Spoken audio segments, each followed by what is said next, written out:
This is Dr. Willie Ong. For this video, I would like to show you how to use the face mask and the respirator mask. These masks can help protect you from disease and air pollution. This is the common face mask that doctors use in the operating room. It's very cheap and it fits like so. Okay, you put the two straps around your ear. Now, these ordinary face masks can protect you from dust, and also if a family member has cough, colds, or flu, you can wear a face mask to protect yourself. Okay. Now, there are more expensive respirator or so-called N95 mask like this. Like this one is the duct type respirator mask.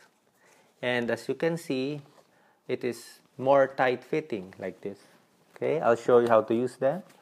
You put the mask like so, adjust the metal strap to the contour of your nose. Okay, then you get one strap and put it at the back of your head, here below the ears, and the second strap on top of your head. Okay, then adjust the masks. Then you try to get a tight fit, and then you test it. Breathe slowly in and out, checking for leakage of air around the nose and below the chin. If there is no air leakage, then that's a tight fit. Okay. There's also another kind of respirator or N95 mask like this.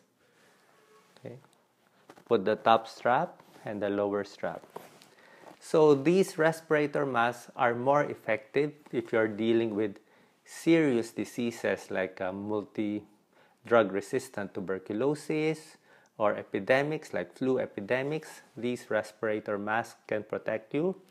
And when you're talking about severe air pollution and haze, also these respirator masks can protect you from these small particles like the so-called particulate matters, 2.5 microns and below.